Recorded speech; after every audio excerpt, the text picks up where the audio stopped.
મોહેન્જોદડો, લોથલ, ધોરાવીરા અને હડપ્પા નગર વિશે વાત કરેલી. આજે આપણે ભારતના સાંસ્કૃતિક વારસાની એક આગવી ઓળખ એવા સ્તંભલેખો અને શિલાલેખોની વાત કરીશું. સૌથી પહેલા સ્તંભલેખો જોઈએ તો સ્તંભલેખો એક જ શિલામાંથી બનાવેલા હતા. સમ્રાટ અશોકના ધર્માજ્ઞાઓ કોતરેલા સ્તંભલેખો એ શિલ્પકલાના ઉત્તમ નમૂના છે. સ્તંભલેખો, સ્તંભ એટલે થાંભલો, થાંભલા ઉપર લખાયેલા જે લેખો હોય એને આપણે સ્તંભલેખ તરીકે ઓળખીએ છીએ. અને આ સ્તંભલેખો એ એક જ શિલા એટલે કે પથ્થરમાંથી બનાવેલા હોય છે. સમ્રાટ અશોકના ધર્માજ્ઞાઓ કોતરેલા સ્તંભલેખો એ શિલ્પકલાના એક ઉત્તમ નમૂના ગણાય છે. સમ્રાટ અશોકે બૌદ્ધ ધર્મ અપનાવ્યા પછી બૌદ્ધ ધર્મના પ્રચાર અને પ્રસાર માટે અનેક જગ્યાએ એને આવા સ્તંભલેખો બનાવેલા છે. અને એ સ્તંભલેખોમાં ધર્મની આજ્ઞાઓ કોતરવામાં આવેલી છે. માણસે ધર્મની કઈ કઈ આજ્ઞાનું પાલન કરવાનું છે એ અંગેનો જે સંદેશો છે એ આ સ્તંભલેખોની અંદર આપવામાં આવેલો છે. એક જ પથ્થરમાંથી કોતરીને ઘસીને ચરકાટ આપવામાં આવતો હતો. હવે આ જે સ્તંભલેખો હોય એ એક જ પથ્થરને કોતરીને બનાવવામાં આવતા હતા અને પથ્થર વધુ ચરકાટ આપે એ માટે એને વધુમાં વધુ ઘસવામાં આવતા, જેનાથી જે પથ્થર ઉપર કોતરેલા જે લેખો છે એ ઉપસી આવે. આ પ્રકારના સ્તંભલેખો અંબાલા, મેરઠ, અલ્હાબાદ, બિહારના લોરિયા પાસેના નંદનગઢ, સાંચી, પટના અને બૌદ્ધ ગયાના બોધિ વૃક્ષ પાસે ઊભા કરવામાં આવ્યા છે. સ્તંભલેખો કઈ કઈ જગ્યાએ આવેલા છે એની આપણે વાત કરીએ તો સૌથી પહેલા અંબાલા. અંબાલા એ હરિયાણાની અંદર આવેલું છે. ત્યાર પછી મેરઠ ઉત્તર પ્રદેશની અંદર આવેલું છે. અલ્હાબાદ એ પણ ઉત્તર પ્રદેશમાં આવેલું છે. બિહારના લોરિયા પાસેના નંદનગઢમાંથી પણ આવા સ્તંભલેખો આપણને પ્રાપ્ત થયેલા છે. સાંચી જે મધ્યપ્રદેશમાં આવ્યું છે, પટના બિહારની અંદર અને બૌદ્ધ ગયાની નજીક બોધિ વૃક્ષ માંથી પણ આવા સ્તંભલેખો પ્રાપ્ત થયેલા છે. બોધિ વૃક્ષની નીચે ગૌતમ બુદ્ધને આત્મજ્ઞાન પ્રાપ્ત થયેલું. તો અંબાલા, મેરઠ, અલ્હાબાદ, નંદનગઢ, સાંચી, પટના અને બૌદ્ધ ગયામાંથી આપણને સ્તંભલેખો પ્રાપ્ત થયેલા છે જે સમ્રાટ અશોકના સમયગાળા દરમિયાન નિર્માણ પામેલા છે. આ સ્તંભલેખો બ્રાહ્મી લિપિમાં કોતરેલા છે. આ ઘણીવાર એક માર્ક્સની અંદર અથવા ખાલી જગ્યાની અંદર પૂછાય કે સમ્રાટ અશોકના જે સ્તંભલેખો છે ખાલી જગ્યા લિપિમાં કોતરાયેલા છે તો યાદ રહેવું જોઈએ બ્રાહ્મી લિપિમાં આ સ્તંભો ની અંદર જે લેખ લખાયેલા છે એ કોતરવામાં આવેલા છે. સારનાથનો સ્તંભ. સારનાથનો સ્તંભ ભારતની શિલ્પકલાનો શ્રેષ્ઠ નમૂનો છે. સારનાથના સ્તંભને આપણે શ્રી સ્તંભ, અશોકનો શ્રી સ્તંભ પણ કહીએ છીએ. અને આ સારનાથનો જે સ્તંભ છે એ ભારતની જે શિલ્પકલા છે એનો એક ઉત્તમ નમૂનો માનવામાં આવે છે. એક એની રચના, એની બનાવટ અને એની જે કોતરણી છે એ કોતરણીના કારણે ખાસ કરીને એનું મહત્વ વિશેષ છે. આ સ્તંભની ટોચ પર પરસ્પર અડકીને ચાર સિંહોની આકૃતિ આવેલી છે.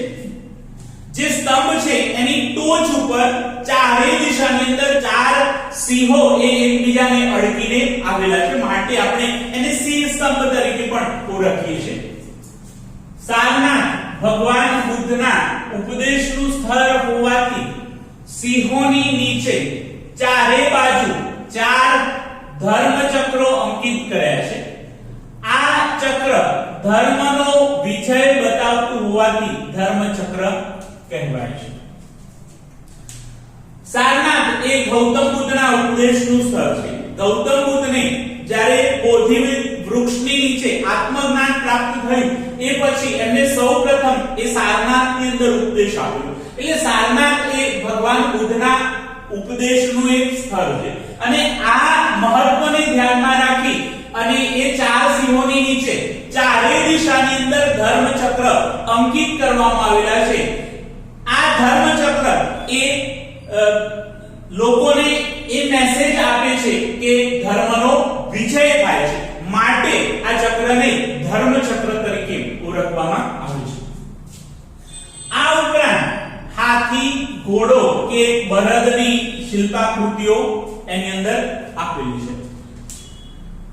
શ્રી સ્તંભ એની સાથે સાથે ધર્મચક્ર અને એ ધર્મચક્રની આસપાસ હાથી, ઘોડો કે બળદની શિલ્પકૃતિઓ આપવામાં આવેલી છે.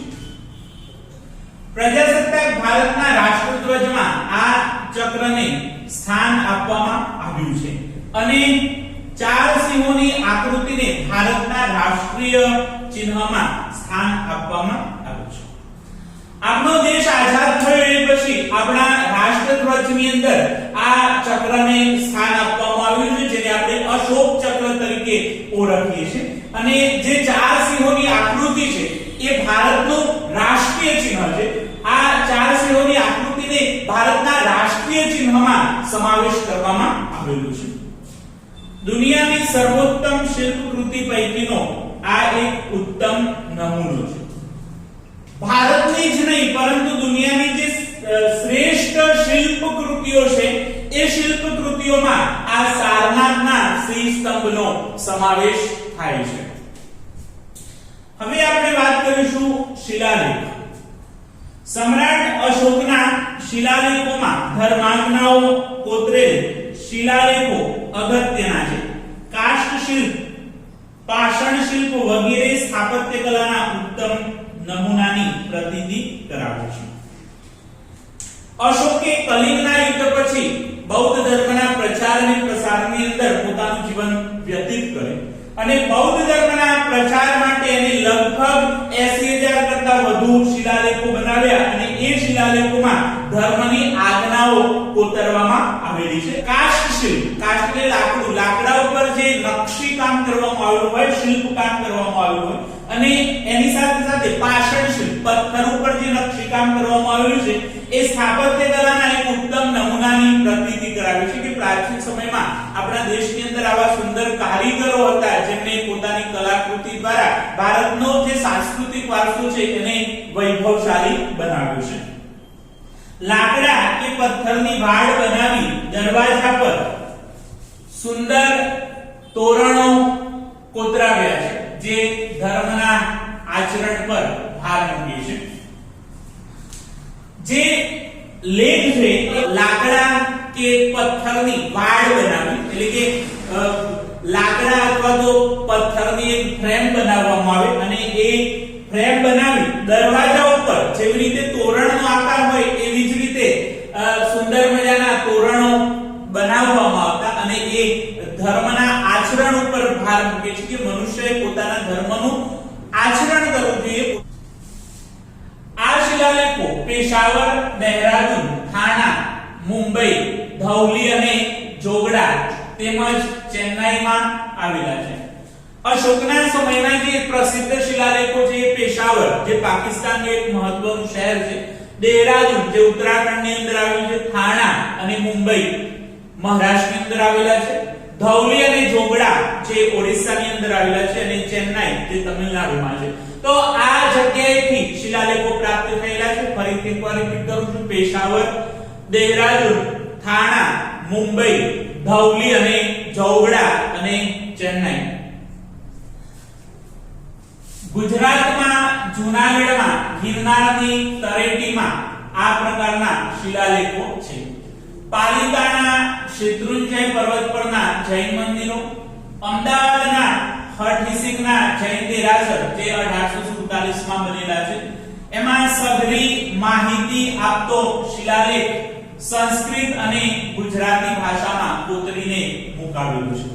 ગુજરાતમાં આ પ્રકારના 3 શિલાલેખો આપણને પ્રાપ્ત થયેલા છે. એમાં સૌથી પહેલા નંબરમાં જૂનાગઢની અંદર ગિરનારની તળેટીમાં અશોકનો શિલાલેખ આવેલો છે જે પ્રસિદ્ધ છે. એની સાથે સાથે પાલિતાનાના જૈન મંદિરો છે, એ જૈન મંદિરો શેત્રુંજય પર્વત પર આવેલા છે અને એ પર્વત પર પણ આવા શિલાલેખો આપણને જોવા મળે છે. અને અમદાવાદની અંદર હરથીસિંહના જૈન દેરાસરમાંથી પણ આપણને એક શિલાલેખ પ્રાપ્ત થયેલો છે, જે 1847 માં નિર્માણ પામેલો છે અને સંસ્કૃત અને ગુજરાતી ભાષામાં કોતરણી કરી અને વિવિધ પ્રકારની માહિતી આપતો શિલાલેખ ત્યાં મૂકવામાં આવેલો છે. ત્યાર પછી આપણે વાત કરીશું દક્ષિણ ભારતની દ્રવિડ શૈલી. ઘણીવાર પરીક્ષામાં પૂછાય છે કે દક્ષિણ ભારતની દ્રવિડ શૈલીનો પરિચય આપો. ઘણીવાર દ્રવિડ શૈલીમાં ઘણા લોકો દ્રવિડ પ્રજાનો પરિચય લખી દેતા હોય છે. તો દ્રવિડ શૈલી એક સ્થાપત્ય કલાની એક પદ્ધતિ છે, એક રીત છે, અથવા તો સ્થાપત્ય કલામાં એનો સમાવેશ થાય છે. અને દ્રવિડ લોકો જે મૂળ ભારતીય નિવાસી હતા, આપણે પ્રથમ પ્રકરણની અંદર ભણી ચૂક્યા છે. તો જ્યારે દ્રવિડ શૈલી અને દ્રવિડ લોકો નો પરિચય આવે ત્યારે આપણે સમજી વિચારીને લખીએ. ભારતમાં કૃષ્ણા અને ગોદાવરી નદીઓની આસપાસના વિસ્તારમાં સાતવાહન વંશના રાજાઓના સમય દરમિયાન અનેક બૌદ્ધ સ્તૂપો બંધાયા છે. દક્ષિણ ભારતની અંદર કૃષ્ણા અને ગોદાવરી નદી, જે બંને મહત્વની નદીઓ છે દક્ષિણ ભારતની, તો કૃષ્ણા અને ગોદાવરી નદીઓની આસપાસના વિસ્તારમાં સાતવાહન વંશ ના રાજાઓના સમયગાળા દરમિયાન અનેક બૌદ્ધ સ્તૂપો એ નિર્માણ પામ્યા છે. એટલે સાતવાહન રાજાઓના સમયગાળા દરમિયાન આ દ્રવિડ શૈલીની શરૂઆત થઈ. આ સ્તૂપો અર્ધગોળાકાર, અંડાકાર અને ઘંટાકાર ટોચવાળા છે. સ્તૂપની રચનાની આપણે વાત કરીએ તો અર્ધગોળાકાર સ્તૂપ બનાવવામાં આવેલા છે અથવા અંડાકાર સ્તૂપ બનાવવામાં આવેલા છે. તો ઘણા ઘંટાકાર ટોચ રચનાવાળા, એટલે કે બેલ શેપની અંદર એ સ્તૂપો બનાવવામાં આવેલા છે. નાગાર્જુન કોંડાનો સ્તૂપ અને અમરાવતીનો સ્તૂપ દ્રવિડ શૈલીના સર્વશ્રેષ્ઠ નમૂના છે. દ્રવિડ શૈલીના સૌથી શ્રેષ્ઠ નમૂનાઓમાં એ નાગાર્જુન કોંડાના સ્તૂપનો સમાવેશ થાય છે. અને એની સાથે સાથે અમરાવતીનો સ્તૂપ પણ એ દ્રવિડ શૈલીમાં બનેલો છે અને સ્થાપત્ય કલાની એક આગવી ઓળખ ગણાય છે, સ્થાપત્ય કલાના એક ઉત્તમ નમૂના ગણાય છે. ચોલ રાજાઓએ દ્રવિડ શૈલીની સ્થાપત્ય કલાને ટોચ પર પહોંચાડી. દ્રવિડ શૈલીને ટોચ ઉપર પહોંચાડવાનું કામ એ ચોલ વંશના રાજાઓના સમયમાં થયું. ચોલ વંશના રાજાઓએ આ દ્રવિડ શૈલીને પ્રસિદ્ધિ અપાવી. શરૂઆત સાતવાહન વંશના રાજાઓના સમયમાં થઈ, પરંતુ એને ટોચ ઉપર પહોંચાડવાનું કામ એ ચોલ વંશના રાજાઓએ કર્યું. હવે આપણે ગુપ્તકાલીન કલા વિશે ભણીશું. ઘણીવાર આ પ્રશ્ન એ રીતે પણ પૂછાય છે કે ગુપ્ત યુગને કલાનો સુવર્ણ યુગ કહેવામાં આવે છે, સમજાવો. તો ગુપ્તકાલીન કલા, ગુપ્ત યુગમાં શિલ્પ, સ્થાપત્ય, ચિત્ર, નૃત્ય અને સંગીત વગેરે ક્ષેત્રમાં શ્રેષ્ઠ વિકાસ થયો.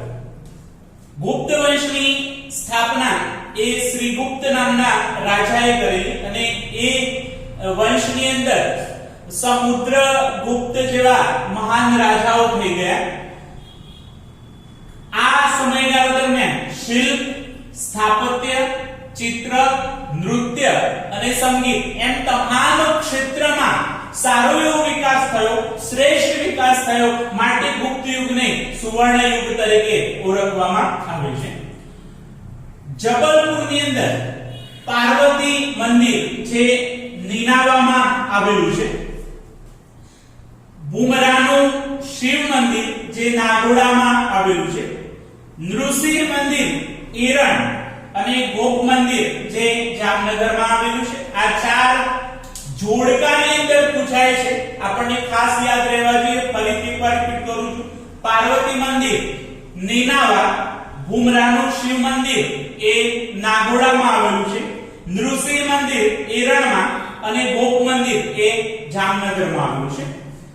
ઉપરોક્ત મંદિરો ગુપ્ત વંશના સમયમાં બન્યા છે. આ ઉપરાંત સ્તૂપો, ચૈત્યો, મઠ, વિહાર, ધ્વજ, સ્તંભો વગેરે ગુપ્ત યુગની કલાઓના નમૂના છે. આ ચાર મંદિરો એ ગુપ્ત વંશના સમયગાળા દરમિયાન તૈયાર થયેલા છે અને એ સિવાય ગુપ્ત વંશના સમયમાં સ્તૂપોનું પણ નિર્માણ થયું છે. અનેક ચૈત્ય બન્યા, અનેક મઠ બન્યા જે સંન્યાસીઓને રહેવા માટે ઉપયોગી હતા. વિહારનું નિર્માણ થયું. ધ્વજ, સ્તંભ વગેરે એ ગુપ્ત સમયની ભેટ છે. ગુપ્ત વંશના સમયગાળા દરમિયાન આ ચીજવસ્તુ આપણા દેશની અંદર, આ સ્થાપત્યો આપણા દેશમાં નિર્માણ પામ્યા. શિલ્પકલામાં સારનાથની બુદ્ધ પ્રતિમા, મથુરાની વિષ્ણુ પ્રતિમા અને મહાવીર સ્વામીની પ્રતિમા, ઉદયગીરીની ગુફાની પ્રતિમા અને વિષ્ણુની વરાહ સ્વરૂપની પ્રતિમા ગુપ્તકાલીન કલાનો સર્વોત્તમ નમૂનો છે. હવે આપણે ગુપ્ત વંશના સમયગાળા દરમિયાન જે શિલ્પકલા નું નિર્માણ થયું એની આપણે વાત કરીએ તો સારનાથની બુદ્ધની જે પ્રતિમા છે એ ગુપ્ત વંશના સમયગાળા દરમિયાન તૈયાર થયેલી છે. મથુરાની વિષ્ણુ પ્રતિમા અને મથુરામાંથી મહાવીર સ્વામીની પ્રતિમા અને અન્ય જૈન તીર્થંકરોની પ્રતિમા આપણને પ્રાપ્ત થયેલી છે. ઉદયગીરીની ગુફાની અંદર જે પ્રતિમાઓ છે એ પણ જોવાલાયક છે અને ગુપ્ત વંશના સમયમાં નિર્માણ પામી છે. વિષ્ણુની વરાહ સ્વરૂપની પ્રતિમા, ભગવાનના 10 અવતાર થઈ ગયા, એમાંનો એક અવતાર છે વરાહ સ્વરૂપ. તો એ વરાહ સ્વરૂપની જે પ્રતિમા છે એ ગુપ્ત વંશના સમયગાળા દરમિયાન નિર્માણ પામી છે. આ અનેક શિલ્પ અને સ્થાપત્ય ગુપ્ત વંશના સમયગાળા દરમિયાન તૈયાર થયેલા છે અને ગુપ્તકાલીન કલાના એ સર્વોત્તમ નમૂના ગણાય છે. તેના કારણે ગુપ્ત યુગને કલાનો સુવર્ણ યુગ કહેવાય છે. ગુપ્ત વંશના સમયગાળા દરમિયાન અનેક સ્થાપત્યોનું નિર્માણ થયું છે, અનેક શિલ્પ નિર્માણ પામ્યા છે. એના કારણે ગુપ્ત યુગને એ કલાનો સુવર્ણ યુગ કહેવાય છે. તો આપણે સ્તંભલેખો, સારનાથનો સિંહ સ્તંભ, શિલાલેખ, દક્ષિણ ભારતની દ્રવિડ શૈલી અને ગુપ્ત વંશના સમયગાળા દરમિયાન જે સ્થાપત્યનું નિર્માણ થયું એની આપણે વાત કરી. ફરીથી આપણે એકવાર પુનરાવર્તન કરીએ કે સ્તંભલેખો એ એક જ શિલા એટલે કે પથ્થરમાંથી બનાવવામાં આવતા. સમ્રાટ અશોકના ધર્માજ્ઞાઓ કોતરેલ સ્તંભલેખો એ શિલ્પકલાના એક ઉત્તમ નમૂના છે. એક જ પથ્થરમાંથી કોતરીને ઘસીને ચરકાટ આપી આ સ્તંભલેખો બનાવવામાં આવતા. આ પ્રકારના સ્તંભલેખો અંબાલા, મેરઠ, અલ્હાબાદ, બિહારના લોરિયા પાસેના નંદનગઢ, સાંચી, પટના અને બૌદ્ધ ગયાની અંદર બોધિ વૃક્ષ પાસેથી પ્રાપ્ત થયેલા છે. આ સ્તંભલેખો એ બ્રાહ્મી લિપિમાં કોતરવામાં આવેલા છે. સારનાથના સિંહ સ્તંભની આપણે વાત કરેલી કે ભારતની શિલ્પકલાનો એક શ્રેષ્ઠ નમૂનો છે. આ સ્તંભની ટોચની ચારે બાજુ સિંહોની આકૃતિ આવેલી છે. સારનાથ ભગવાન બુદ્ધના ઉપદેશનું સ્થળ હોવાથી સિંહોની નીચે ચારે બાજુ 4 ધર્મચક્ર અંકિત કરવામાં આવેલા છે અને આ ચક્રો ધર્મનો વિજય હોવાનું પ્રદર્શિત કરે છે, માટે એને ધર્મચક્ર કહેવામાં આવે છે. એની આસપાસ હાથી, ઘોડો કે બળદની શિલ્પાકૃતિઓ છે. પ્રજાસત્તાક ભારતના રાષ્ટ્રધ્વજમાં આ ચક્રને સ્થાન આપવામાં આવ્યું છે. આ 4 સિંહોની આકૃતિને રાષ્ટ્રીય ચિહ્નમાં પણ સ્થાન આપવામાં આવેલું છે અને દુનિયાની સર્વોત્તમ શિલ્પકૃતિઓ પૈકીનો એક ઉત્તમ નમૂનો ગણાય છે. શિલાલેખની આપણે વાત કરેલી કે સમ્રાટ અશોકના શિલાલેખોમાં ધર્માજ્ઞાઓ કોતરેલ શિલાલેખો એક અગત્યના છે. કાષ્ઠ શિલ્પ અને પાષાણ શિલ્પ વગેરે સ્થાપત્ય કલાના ઉત્તમ નમૂનાની આપણને પ્રતીતિ કરાવે છે. લાકડા કે પથ્થરની વાડ બનાવી દરવાજા પર સુંદર તોરણો કોતરાવ્યા છે જે ધર્મના આચરણ પર ભાર મૂકે છે. આ શિલાલેખો પેશાવર, દહેરાદૂન, થાણા, મુંબઈ, ધૌલી અને જોગડા તેમજ ચેન્નાઈમાં આવેલા છે. ગુજરાતમાં 3 શિલાલેખો આપણને પ્રાપ્ત થયેલા છે. ગિરનારની તળેટીની અંદર આવેલો અશોકનો શિલાલેખ, પાલિતાણાની અંદર શેત્રુંજય પર્વત પર આવેલા જૈન મંદિરોમાંથી પણ શિલાલેખો પ્રાપ્ત થયેલા છે અને હઠીસિંહના જે જૈન દેરાસરો છે એમાંથી પણ શિલાલેખ પ્રાપ્ત થયેલો છે, જે ગુજરાતી અને સંસ્કૃત ભાષામાં લખાયેલું છે અને 1847 નો એ શિલાલેખ છે. દક્ષિણ ભારતની દ્રવિડ શૈલીની આપણે વાત કરીએ કે કૃષ્ણા અને ગોદાવરી નદીની વચ્ચે સાતવાહન રાજાઓના સમયગાળા દરમિયાન આ બૌદ્ધ સ્તૂપોનું નિર્માણ થયેલું છે, જે દ્રવિડ શૈલીમાં બનેલા છે. આ સ્તૂપો અર્ધગોળાકાર, અંડાકાર અથવા ઘંટાકાર ટોચ રચનાવાળા છે.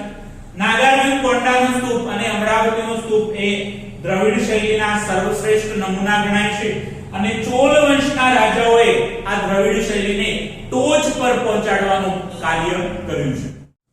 ગુપ્તકાલીન કલાની આપણે વાત કરી કે ગુપ્ત યુગમાં શિલ્પ, સ્થાપત્ય, ચિત્ર, નૃત્ય, સંગીત વગેરે ક્ષેત્રમાં શ્રેષ્ઠ વિકાસ થયો.